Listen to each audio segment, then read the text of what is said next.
Alright, with so much coming out in version 3.4, like 3 new characters and 6 reruns, it's definitely a hard choice to make, especially when some of these units have their best teammates running with them in the same half. So let me make it somewhat easier for you guys to make that decision. Let's talk about all the banner units, how good they are, and if these units are worth it for your account. Leave a like if you find this video helpful, and let's get started.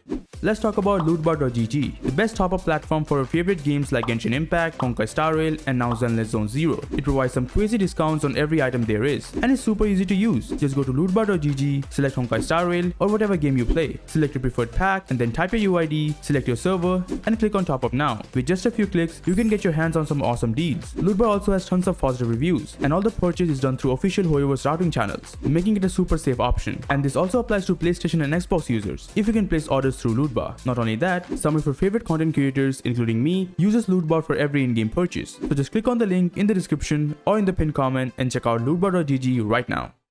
The first unit, and probably the unit that most players want, is Phainon. He is one of the most unique damage dealers in the game. If you want to know more about his kit, go check out my Phainon guide. It's probably the most detailed guide on my channel. But for a simple TLDR on his kit, Phainon is a physical destruction damage dealer. He has a unique ultimate that consumes points instead of energy, and everything in his kit revolves around this ultimate. He can generate points through his own skills, and his teammates can also generate points for him. When he uses his ultimate after enough points are gained, Phainon transforms into a new form. In this form, all the new enemies gains physical weakness, Phainon buffs himself like crazy, and he gains new abilities. Also, in this form, only he is present on the field, whereas all his teammates leave the battle, kinda like the Hule fight in Epoch Shadow. So it's pretty much gain points, then use the ultimate, then deal damage until your transformation lasts. After it finishes, you come back to the normal form, and then you just repeat. That's basically how Phainon works. So let's get straight to the point. Is he worth getting? Or I guess, how good is Phainon in general? Well, damage-wise, he's aiming for the top, but not without his fair share of needs. Phainon's unique ultimate requires points, and he wants teammates who can generate those points. As such,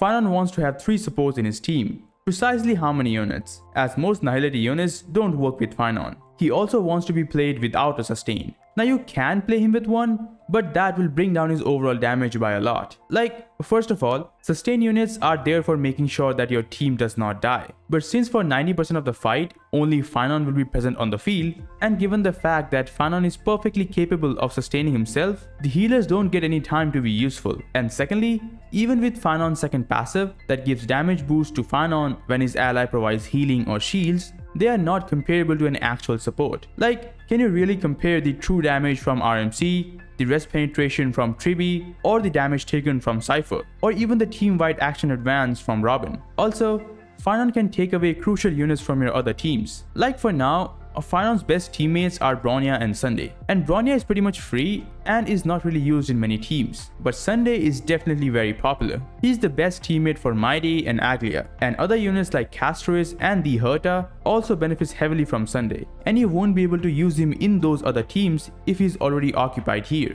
But let's say you don't have Sunday, or you want to use him elsewhere, then RMC becomes the best replacement. But he too is one of the most universal supports in the game right now. Also, there's the third support. Like, sure, you can use old units like Tingyun, but the best are going to be units like Tribi or Robin, both of which are kind of needed in other teams like Fei Xiao or the Herta. If your account has a large roster of supports, this might not be an issue for you, but others may not have that many supports to spare. And also, you cannot just use any Harmony unit in his team. They have to synergize with Phainon's kit. Bronya and Sunday are basically tied to Phainon, and also RMC if you don't have Sunday, as these are the units that generate the most points for his ultimate, and without them, it would take much longer to get Phainon's ultimate. But do you absolutely need Sunday for Phainon? He is currently Phainon's best support, but you can play without him. And then there is the new Harmony unit coming out in the future, who might become Phainon's new best support. So overall, you either have to tie Sunday with your Phainon, or you need to be ready to pull a future Harmony unit. Also, given how Phainon always wants to be played sustainless, players have to get used to playing this kind of teams, without any healer or shielders. If you are willing to accept all these terms, then Phainon is worth it for you. Given how much effort is put into his character development in the story, his animations and marketing, Phainon is definitely the main focus in the whole version 3 patch cycle, so getting him will never be a waste. Next we have our collab units, Saber and Archer. Both of their guides are coming up after this video, so look forward to those. As for if you should pull for them, let's start with Saber. For a TLDR on her kit, Saber is a wind destruction damage dealer with a pretty simple playstyle. She also has a unique stacking mechanic like Phainon, but her stacks generate normal energy. When she has enough stacks, pressing her skill will consume those stacks and will instantly fill up her ultimate, which deals massive damage and also enhances her next basic attack. So just pretty much gain stacks to fill her ultimate and then deal massive damage with it. That's basically it. So is Saber worth pulling? Well, in terms of damage output, she is neither the best DPS nor she is the worst. She is comparable to our current version 3 damage dealers. Her playstyle is nothing super unique. Instead, it can feel kinda similar to Blade, as it is the same gain stack and deal damage playstyle, but with better numbers. Also, given Saber's main attack is her ultimate, and she consumes normal energy like others, energy buffing units like Tingyun and Huohu are great to have. And most of all, as she wants to be played in a hyper carry team, Sunday becomes her best in slot support. Of course, she can work without him, but unlike Phainon, where for 90% of the battle, everything is based on Phainon himself, it's not the same for Saber. Here, the whole team is always present, and that means she benefits from Sunday much more than Phainon, and she loses much more if Sunday is not in her team. So having Sunday is kind of needed to maximize her damage output. It's kind of the Aglaya situation, where the difference is very noticeable between a Sunday team and a non-Sunday team. So if you have Sunday or are planning to pull for him in the upcoming banners, then Saber will be a great unit for your account. But that's only from a meta perspective. The biggest reason for anyone to pull Saber is going to be the fact that she's a collab unit, and they are the true limited units for any gacha game, because unlike other units, they will not have a rerun, unless Honkai Star Rail once again does a collab with Unlimited Blade Works in the future. So from a collector's point of view, they are worth getting just from the fact that they might not come back. But you don't have to rush it, as the collab banners will run for several patches, so you will have ample time to get them. On the other hand, if you only care about meta or are not interested in the Fate series, then it's perfectly fine to skip them. They are not the best of the best damage dealers that you will ever see in this game. By the way, if you are enjoying the content, please consider subscribing, as it does help this channel grow and motivates me to make more content for you guys. Next we have Archer. Now for this character, it's not about if you should pull for him or not, as both Archer and his light cone are free to obtain. Archer will be given for free at the start of the collab, and his light cone will be free to obtain after you complete 200 pulls on any banner after patch 3.4 starts. So technically it's free. For a TLDR on his kit, Archer is a quantum hunt unit, so a single target damage dealer. His main focus is going to be his skill. It's kinda similar to Imbibed Lune's skill, as using it will not end his turn, and you can repeatedly use the skill, as long as you have enough skill points. But the skill does consume 2 skill points instead of 1, so you will definitely need someone to generate skill points. Obviously, you can also end the turn yourself, but it's always recommended to use the skill as much as you can, for maximum damage. Apart from that, he has a follow-up attack that deals damage and recovers 1 skill point, and a very high multiplier ultimate.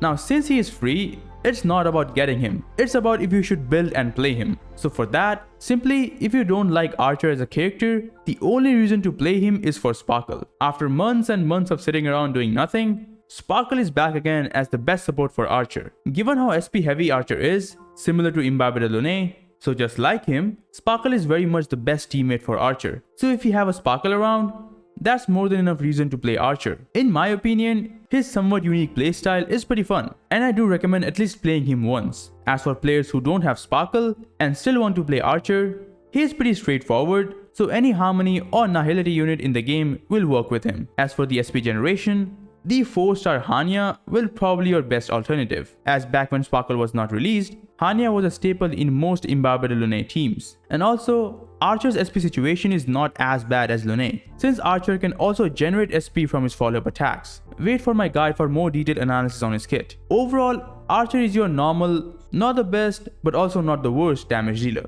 You can play him if you like him, or if you have a Sparkle lying around. Lastly, we have the reruns. And I gotta say, the first half is pretty stacked, whereas the second half has no value. Now first, let me give this to you straight. Though all the buffed units are definitely better than what they were, much better in fact, they are still not worth pulling in a banner. And yes, that's for Silverwolf as well, even though she has become just as broken as she was when she first got released. And also, we don't really have a Silverwolf banner anyways. These units were buffed so that they become usable for those who already have them. So neither Blade and Jinglu are worth getting. As for Firefly, nah, I don't recommend her. She was great when she first got released, and even if we ignore the fact that Super Break in general has fallen off a bit, Rappa is simply a better Super Break DPS than Firefly. So don't pull for any of the units from the second half banners. As for the first half, we have the support lineup: Tribi, Sunday, and Sparkle. In here, the first unit to get rid of is Sparkle. She is great for Archer, but pulling a whole new unit just to play them with a single damage dealer is not a good idea. The moment Archer falls off, and trust me, he eventually will, given the power creep in Star Rail, Sparkle will go back to being useless. So use her with Archer if you have her, but I don't recommend pulling for her. Now we have some actual competition: Tribi and Sunday. Now overall, from an account value side, Tribi is simply better, but given our recent damage dealers, Sunday's talks are at peak right now. Basically any DPS unit that has come out since 3.0 can work with Sunday. And the fun thing is that they can also work with Tribi. So it's quite hard to choose. And some may say that Tribi is better because how she can work with future units. For a game like Honkai Star Rail and how fast the meta shifts, it's better to focus on the present. And presently, Sunday is looking to be more useful for our newer damage healers than Tribi. But I would still rate Tribi much higher than Sunday, for a couple of reasons. First is how different her buffs are. Like damage boost or crit rate and damage are pretty common. So much so that for a unit like Phainon, he gets oversaturated with these buffs. And that's where Tribi shines. The combination of rest pen and damage taken is just way too broken. On top of that, she deals damage, is skill point positive, and can hold the infamous dance. So she can provide action advance as well. Though Sunday is by far the best hypercarry support in the game, there are alternatives. And who knows, the upcoming Saridra might be better than Sunday. But on the other hand, you can't really replace what Tribi does, at least not without some damage loss. So I do recommend pulling for Tribi if you don't have her. Even if you want the best for Phainon, Tribi is great for him as well. As for Sunday, I recommend waiting for more info on Saridra before pulling on his banner. Overall, there are only two units that I recommend wishing on, and those are Phainon if you need a top tier DPS, and Tribi if you need a top tier support. Saber will be here for multiple patches, so you will have enough time to get her. As for Sunday, wait for more information on Saridra.